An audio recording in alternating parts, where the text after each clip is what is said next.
Good morning, everyone. It is a beautiful day. No clouds in the sky. And it's hot already. It's supposed to rain. We haven't had rain in at least 2 weeks now. We've got wildfires in Georgia, South Georgia. And our grass is crispy and crunchy and we're constantly watering. But now's a good day, I think, to harvest my garlic. You guys, I wrote down on my previous plan when I planted my garlic, and I probably should have put it into my phone. So I don't know when I planted it. I don't know if I planted it in September or November, but it's way past due, I'm sure. It is not looking great. Let me show you. So as you can see, it's flopped over. It's dry. A few of them have scapes. This is store-bought garlic, and you know from my previous videos that I just buy store-bought garlic, and I've had some decent yields. The first time I planted it in my strawberry bed with the strawberries, had excellent results. This time I did not mulch it, and I planted my collards among them. But we had, before I even put the collards in, we had some hard freezes in the 20s and then up into the teens a couple times. And then it's been blazing hot. So my garlic's in a weird state. I've already dug one up and they have split. They say, the internet is they say that this happens due to temperature fluctuations. So I'm just going to go ahead and pull it because it looks terrible, and I don't see the point of leaving it in until July. That seems crazy to me. So I'm going to set up the camera here and let's pull out some of these bulbs, and yeah, we'll see what we got. Now, as you can see, I've once again got some volunteer Okinawa blue sweet potatoes growing. If you guys don't want to be pulling sweet potatoes, blue ones, for the rest of your life, then don't plant Okinawa blue sweet potatoes. They can be invasive in warm weather, but you know what? We're down for that because we like free food. So, all right. So here's a garlic that is obviously past due. So I'm gonna dig on down in here. I don't want to use my trowel yet because I'm going to feel around and see what we got. All right, well, very small, but I guess it's usable, right? You see how they've split in here like this. It doesn't have that sheath covering them. Let's see here. Let's go over here. Let me move the camera so you guys can see. I didn't want to do this in the afternoon because it gets even hotter then. Go down below it. Give it a little tug.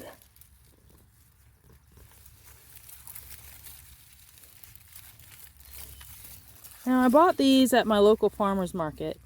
I'm not even sure what kind of garlic this is. Some sort of soft neck.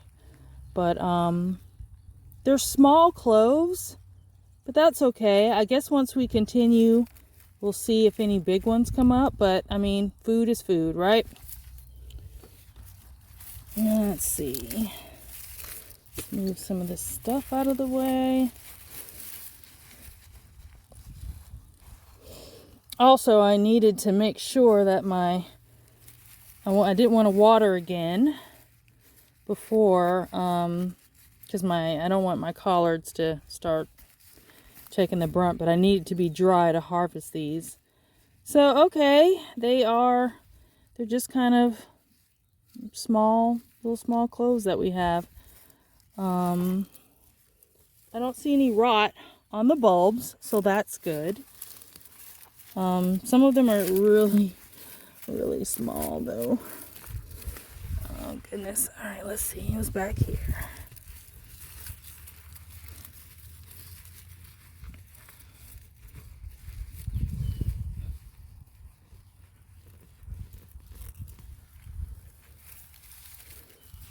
All right, so it's pretty consistent, right? Lots of tiny, got lots of tiny cloves and some splitting.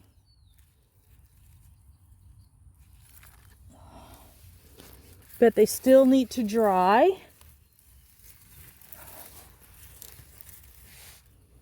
Move this so you guys can see. So it's nice, soft dirt, so I can get in under the clove with my hands and just pull up the bulb.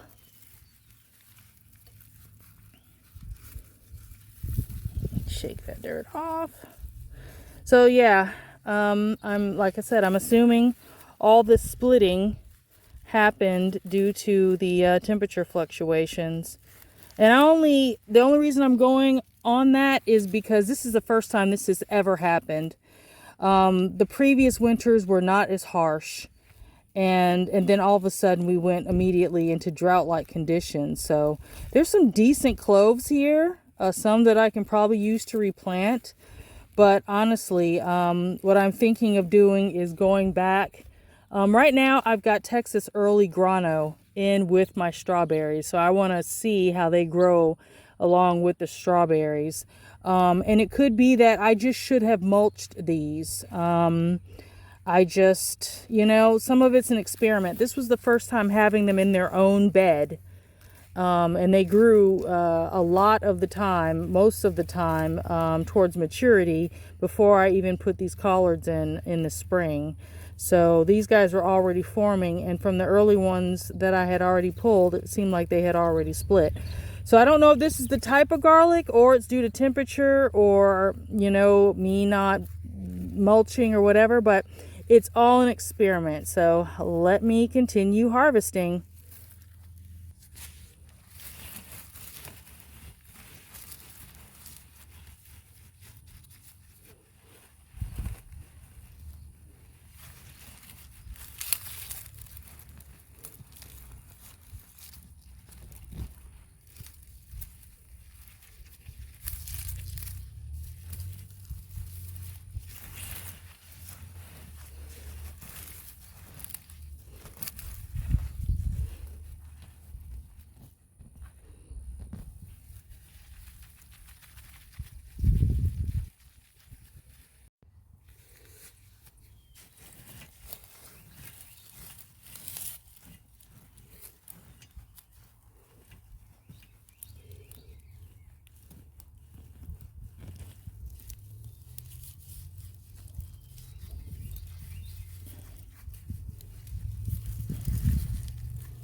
Look how this has split. This is one clove of garlic.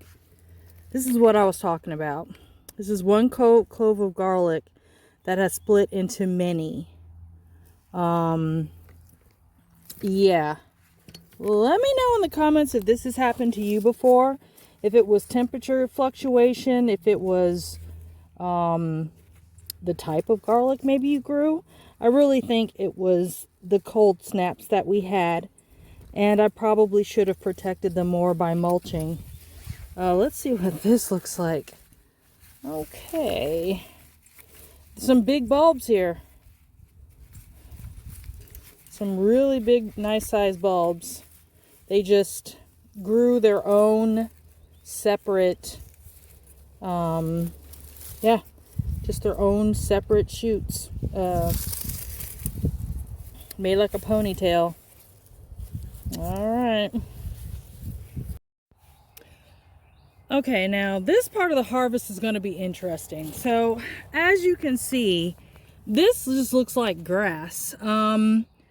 They were spaced out the normal amount, and some of them have split so much that, yeah, I don't know what is bulb and what is individual. I'm going to try to give them a little bit of a pull. Oh, let me see. Let me show you guys. Don't want you to miss this. Exciting. All right. So I just pulled up a clump of something. Okay. Well, I guess I was right. So this produced a whole bunch of just individual bulbs. Still edible. It's garlic. Yeah. I'm still happy. It's not your average it's not your average looking bulb of garlic. And I'm assuming you just could plant these, you know, even within some of these, if you look closely, it feels like they were starting their own. There's some small bulbs forming inside of these individual bulbs. So I'm pretty sure you can plant these and yeah, just get individual garlic bulbs, which is probably what I'm going to do. I'm going to turn around and take some of these and just stick them back in the ground come fall. So, you know what? Food is food. They don't look diseased. They look healthy. They're plump. Yeah, it's just, they're just different. It's not what we're used to seeing. I had a couple of them that actually, let's see, this is a smaller one that actually had the full covering. But who knows if I would have left it in the ground, if it still would have remained that way. So, all right, let's keep pulling.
All right, everybody, there is my garlic harvest. It's a lot of garlic. It looks awful right now, but it does seem to be a lot of garlic. Again, not in your traditional cloves, bulbs, excuse me. There's cloves, but they are not in bulbs. And I feel like if it hadn't been for the extreme weather, I maybe could have left some of them in the ground, but you don't know which ones. And the stems were rotting. So that's usually a sign that, I mean, they've either been in there way too long, but there's no disease. None of them were soft or rotten. It's just they formed oddly. But I'm going to put these someplace to dry. We'll leave them in the sun for a little while so that we don't, damage the bulbs and that they cure. And yeah, leave me a comment. Let me know if this has happened to you. This weirdness. Let me know if it's happened. What kind of garlic did you plant? Did you have a certain seed? Is there a certain type that you grow? I'm in 8B, Georgia. And if you've had success with a particular type of garlic, yeah, let me know. Like I said, I just go to the store and just grab some and put it in the ground. And it's been successful. And I mean, I can't say this isn't a success. If you can grow food, it's successful, right? It's not diseased. It's not pest riddled or eaten. It's going to last you a while if you take, good care of it by curing it. So, I'm going to say it's a success. I'm just curious to know, why this happened outside of the internet. Again, the internet has a lot on there, but usually it's some kind of AI telling you why this has happened. I want to hear from those of you who are experienced and have seen this. So that means a lot more to me than something that's just generated on a computer. But thank you for joining me for harvesting my garlic. This is our 3rd year. Each year is so different, and I'm so happy and blessed that we are able to have our own homestead and to grow our own food and to feed my family, our families, and the neighbors and whoever is accepting of this. And it's not for the faint of heart. It's full of disappointments, and I'm actually not disappointed. I'm very happy with this. Weird surprises, right? Be happy, be well, and be blessed, and we'll catch you next time. Bye-bye.